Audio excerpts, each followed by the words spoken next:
भारतीय वास्तुकला धारावाहिक की इस कड़ी में हम भारत की अनूठी जल संरचनाओं को जल विज्ञान की नजर से समझने का प्रयास करेंगे। इस कड़ी में हम अपनी यात्रा की शुरुआत राजस्थान और गुजरात की आकर्षक बावड़ियों की खोजबीन से कर रहे हैं। फिर हम राजस्थान में मौर्यों के द्वारा निर्मित झीलों के साथ ही वहां की परंपरागत जल संरक्षण प्रणालियों का भी पता लगाएंगे। इन जल स्रोतों में से कई अभी भी उपयोग में हैं। इन सब में सामान्य सी बात यह है कि ये सभी जल विज्ञान की गहरी समझ को दर्शाती हैं। तो देखते रहिए।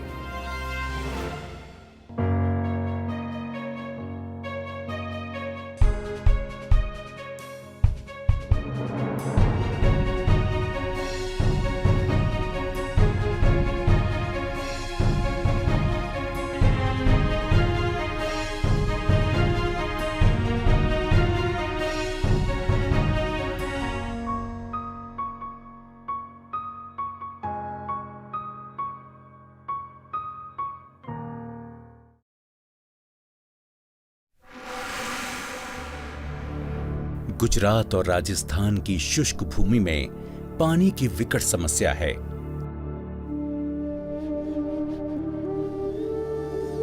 थार रेगिस्तान की बात करें तो इस क्षेत्र में मॉनसून तो आता है, लेकिन सारा पानी कुछ ही समय में बह जाता है, क्योंकि यहाँ की पथरीली मिट्टी पानी को रोक नहीं पाती। नतीजतन यहाँ के स्थानीय लोगों ने पानी के संग्रहण के लिए अनेक अनूठे तरीके खोज निकाले। इस क्षेत्र में तालाब, जलाशय और जोहड़ जैसी जल संरक्षण की प्रणालियां मौजूद हैं। बोरियों की मदद से बनाए गए मिट्टी के छोटे बांध हैं। यहाँ मानव निर्मित अनेक सार्वजनिक कुएं और बावड़ियां हैं। यहाँ हम बावड़ियों के बारे में विस्तार से बात करेंगे। ये वर्षा जल भंडारण की ऐसी अनूठी युक्तियां हैं जो इन क्षेत्रों को पेयजल उपलब्ध करवाती हैं।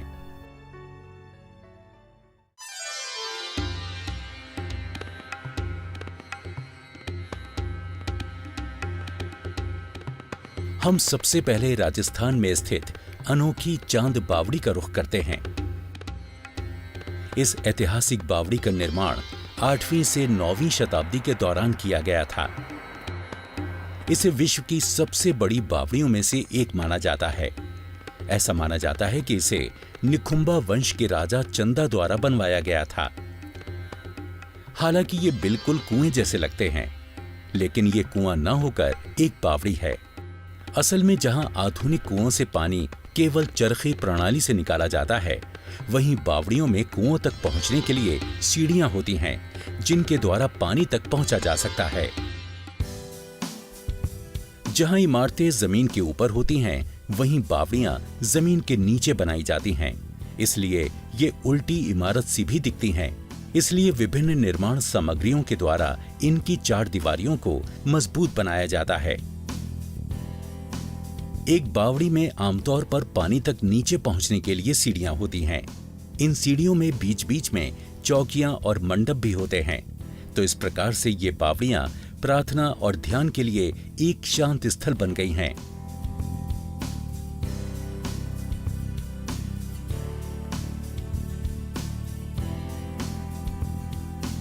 सबसे आरंभिक बावड़ियां लगभग 550 ईस्वी के दौरान की हैं।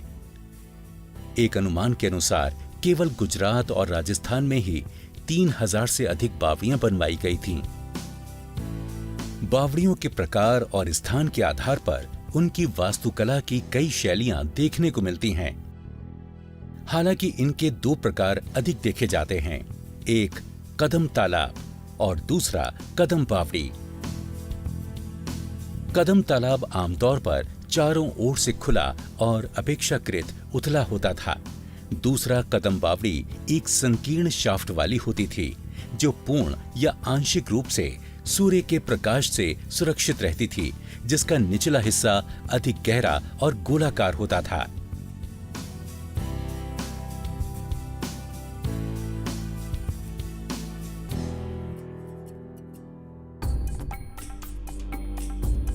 हम चांद बावड़ी की ज्यामिति को समझने की कोशिश कर रहे हैं। ये ना तो वृत्तीय है और ना ही चौकोर। इसका ऊपरी भाग चौकोर है, लेकिन इसकी सीढ़ियां नीचे जाते जाते संकरी होती जाती हैं, ठीक उल्टे हुए पिरामिड की तरह।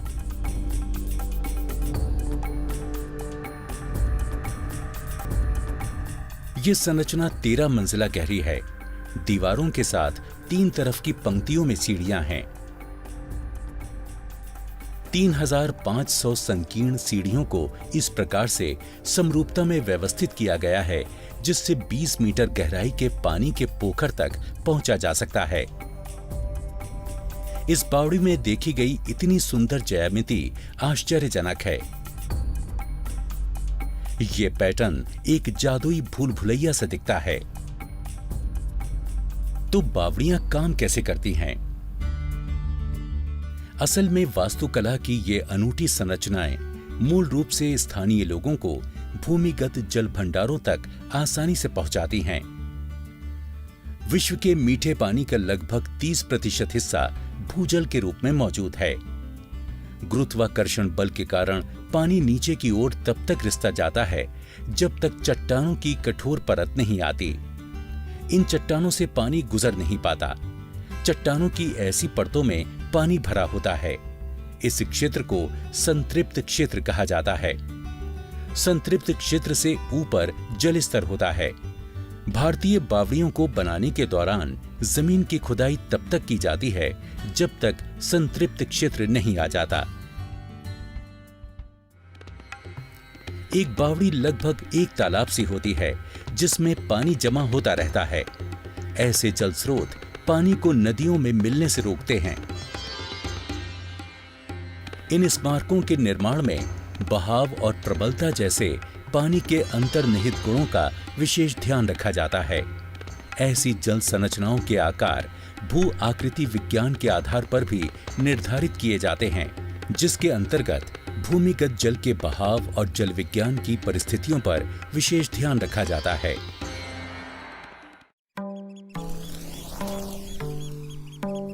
ये बावड़ियां पानी का संग्रह बहुत कुशलता पूर्वक करती थीं। इन बावड़ियों का चौड़ा खुला क्षेत्र बारिश के जल को एकत्र करने के लिए कीप के रूप में काम करता है। बावड़ियां आमतौर पर 2 भागों में मिलकर बनी होती हैं। एक होता है ऊर्ध्वाधर शाफ्ट, जिसमें से पानी खींचा जाता है, और दूसरा हिस्सा आसपास के झुकाव वाले भूमिगत मार्गों, कक्षों और सीढ़ियों का होता है, जो कुएं तक आसानी से पहुंचने में मददगार होती हैं। इन कुओं के आसपास की दीर्घाओं और कक्षों को नक्काशीदार और सुंदर बनाया जाता था। ये स्थान गर्मियों के दौरान शांत और ठंडे होते थे। चांद बावड़ी में कुएं के तीनों तरफ सीढ़ियां हैं, जबकि चौथी तरफ एक दूसरे के ऊपर एक मंडप सभागार का निर्माण किया हुआ है। मंडप वाले इस पक्ष में धार्मिक नक्काशियों सहित सुंदर मूर्तियां निर्मित हैं। राजा और रानी के शाही निवास के लिए कमरे और प्रदर्शन कला के लिए एक मंच भी बना हुआ है।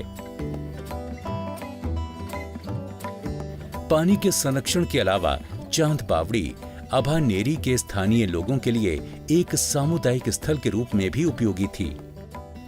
शहर के लोग गर्मियों के दिनों में सीढ़ियों के आसपास बैठते थे और यहाँ के ठंडे मौसम का आनंद लेते थे। बावड़ी के आधार पर तापमान हमेशा ऊपर के तापमान से 5 से 6 डिग्री ठंडा होता है। हमने भी यहाँ के ठंडे मौसम का काफी आनंद ले लिया है। अब हमें हमारे दूसरे गंतव्य स्थल की ओर चलना चाहिए।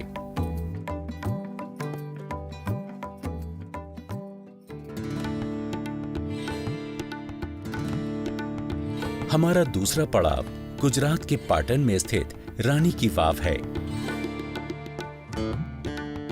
ये बावड़ी का अनोखा उदाहरण है, जहां कला और वास्तुकला का एक विस्तृत संगम देखा जा सकता है।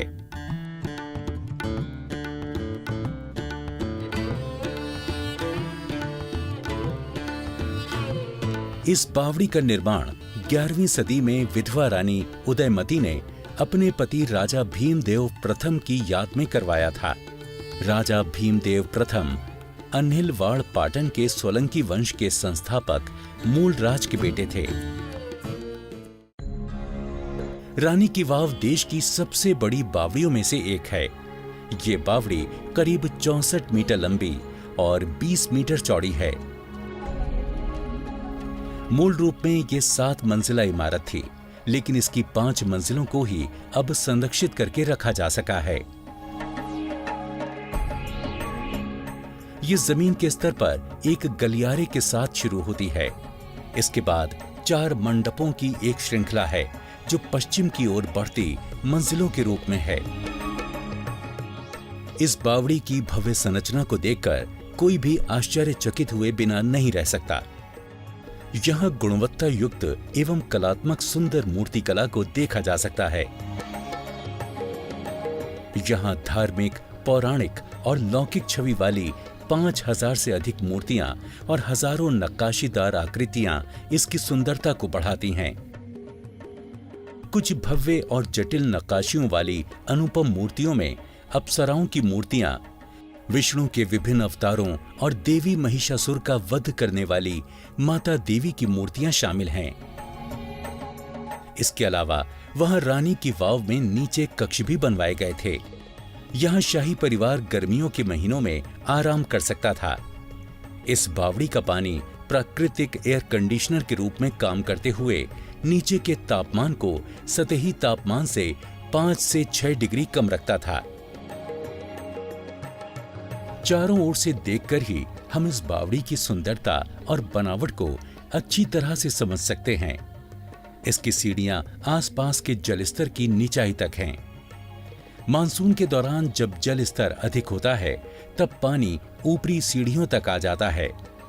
जैसे ही जल स्तर कम होता है पानी उतर जाता है, लेकिन पानी तक पहुंच हमेशा बनी रहती है। सीढ़ियां इस तरह संकरी बनी हुई हैं जिससे कम से कम पानी भाप बनकर उड़ सके। बावड़ियों के निर्माण की परंपरागत पद्धति में कलात्मक और तकनीकी विशेषज्ञता का विशेष ध्यान रखा जाता था। ब्रिटिश राज के दौरान बावड़ियों के उपयोग और उनकी हालत में गिरावट शुरू हुई थी।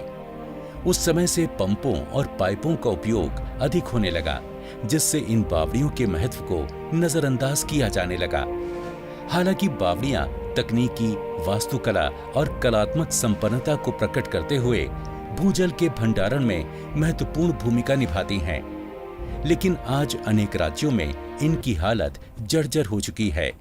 कई बावड़ियां अब सूख भी चुकी हैं। आज ऐसी बावड़ियों को पुनर्जीवित करने की आवश्यकता है। वर्तमान में जल संरक्षण के प्रयासों में इनका योगदान बहुत महत्वपूर्ण साबित होगा। ऐसे अभिनव जल स्रोतों सहित अनेक भारतीय संरचनाओं के कारण ही भारतीय वास्तुकला की दुनिया में एक अलग पहचान है। यही कारण रहा है कि संयुक्त राष्ट्र शैक्षणिक, वैज्ञानिक और सांस्कृतिक संगठन यानी यूनेस्को ने गुजरात के अहमदाबाद शहर को वर्ल्ड हेरिटेज सिटी की सूची में शामिल किया है। अहमदाबाद शहर को 15वीं सदी में अहमद शाह द्वारा साबरमती नदी के तट पर बसाया गया था। ये शहर वास्तुकला का शानदार नमूना पेश करता है, जिसमें छोटे किले, किलेबंद शहर की दीवारों और दरवाजों के साथ कई मस्जिदें और मकबरे महत्वपूर्ण हैं।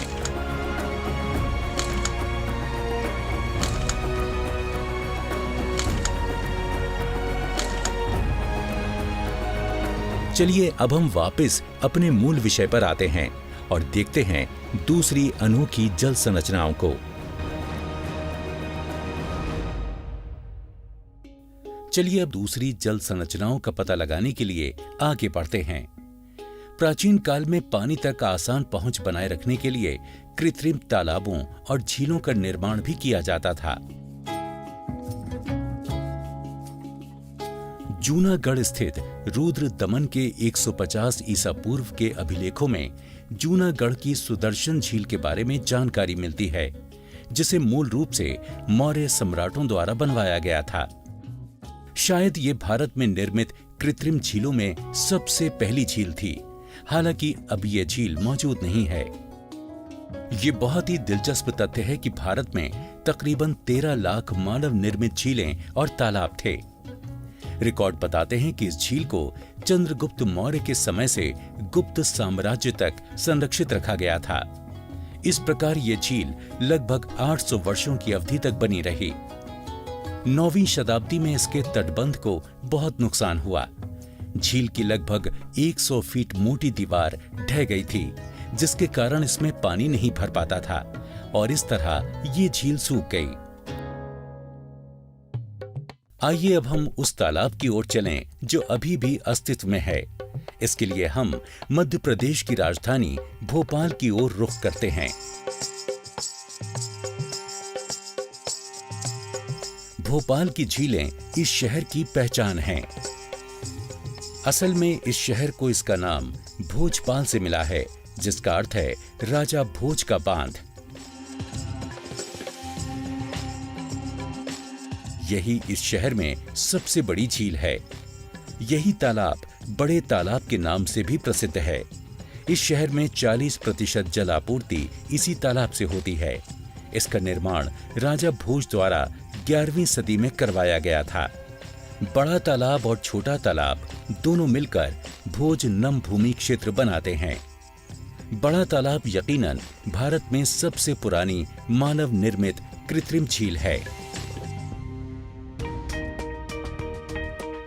आइए अब समझते हैं कि कृत्रिम झील किस तरह से काम करती हैं। किसी झील को बनाने का सबसे सामान्य तरीका यह है कि किसी घाटी में नदी या झरने पर बांध का निर्माण कर दिया जाए। नदी का पानी बांध के पीछे जमा होकर एक जलाशय का निर्माण करता है। पहाड़ी घाटियां प्राकृतिक दीवारों के रूप में कार्य करती हैं। इसके अलावा मजबूती प्रदान करने के लिए बांध को संकरे क्षेत्र में भी बनाया जाता है। बड़े तालाब के मामले में राजा भोज के इंजीनियरों ने बेतवा नदी की सहायक नदी कोलन के किनारों पर मिट्टी का बांध बनाया था। यहां से निर्जन बांध को निचली पहाड़ी की एक ठोस चट्टान से काटा गया। इसकी ये स्थिति उस समय के इंजीनियरों की व्यवहारिक क्षमता का प्रमाण प्रस्तुत करती है। किसी भी छोटी सी गलती से पूरा बांध ढह सकता था, क्योंकि यहां दोनों किनारों को पत्थरों से भरा गया। खाली स्थान को मिट्टी से भरा गया था ताकि बांध की दीवार पानी की भारी उथल-पुथल का सामना कर सके। 1965 में भोपाल के बड़े बांध के दक्षिण पूर्वी कोने में 11 जलमार्गीय दरवाजों के एक सेट का निर्माण कराया गया, जिसे भदभदा बांध का नाम दिया गया था। इसका उपयोग झील से कालिया सोट नदी तक के पानी के प्रवाह को नियंत्रित करने के लिए किया जाता है। ये बांध बड़े तालाब से पानी के अधिक बहाव को नियंत्रित करता है। छोटे खान द्वारा छोटा तालाब या निचली झील को बाद में बनाया गया था। इसे बड़े तालाब के पानी को बहने से रोकने के लिए बनाया गया था। ये तालाब आरंभ से ही पेयजल के स्रोत बने। आज ये तालाब अपनी जैविक और वनस्पतिक विविधता के कारण नम भूमि क्षेत्र के रूप में भी विकसित हो गए हैं।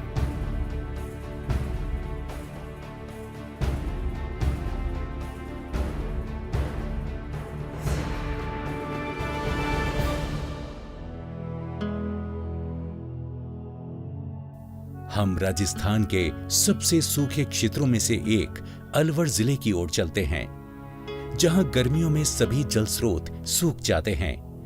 पानी के लिए लोगों को दूर दूर तक जाना पड़ता है। हालांकि स्थानीय लोगों ने अपने सूखे गांवों को बचाने के लिए प्राचीन तकनीक को फिर से पुनर्जीवित किया है। पहले क्षेत्र में कई जोहड़ बनाए जाते थे, जो मिट्टी और चट्टानों से बने अर्धचंद्र आकार के बड़े बांध होते हैं। 1500 ईसा पूर्व से बनाई जाने वाली इन प्राचीन संरचनाओं का मुख्य उपयोग मानसूनी बारिश के बहाव को रोकने के लिए होता था। इसके अलावा जोहड़ जमीन में पानी के रिसाव में मददगार साबित होकर जल स्तर भी बढ़ाते थे।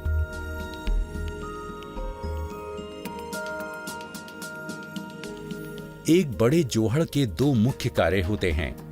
सतह पर यह पशुओं के लिए पानी उपलब्ध कराता है, लेकिन इनकी सबसे महत्वपूर्ण भूमिका सतह से नीचे होती है, पानी को सहेजे रखने के साथ ही ये मिट्टी के द्वारा जमीन में पानी का रिसाव भी करते हैं। ये लगभग 1 किलोमीटर तक के जल भंडारण क्षेत्र को रिचार्ज करते हैं।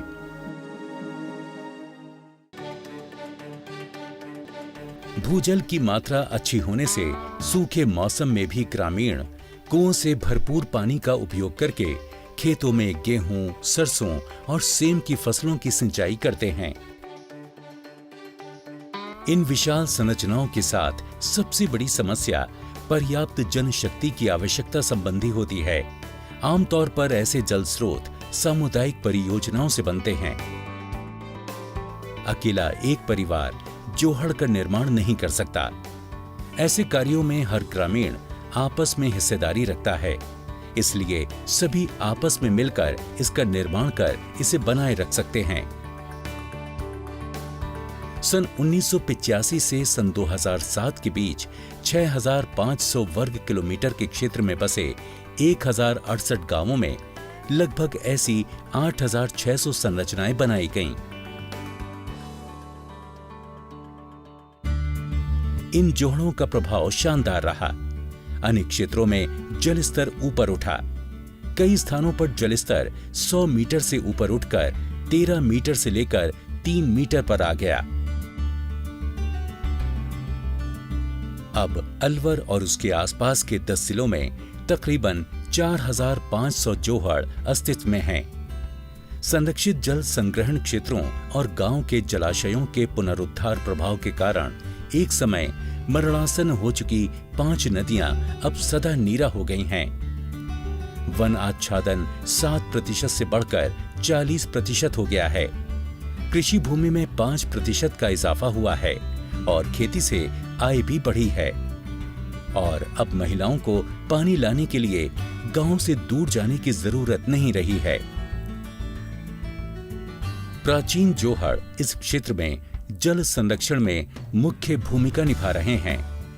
जहां भारत में भूजल स्तर में गिरावट आ रही है और प्रदूषण भी बढ़ रहा है, ऐसे में इस तरह की प्राचीन युक्तियां और मिट्टी के बांध उपयोगी साबित हो सकते हैं। हमने भारत में जल संसाधन प्रबंधन से संबंधित विभिन्न विचारों को समझा है।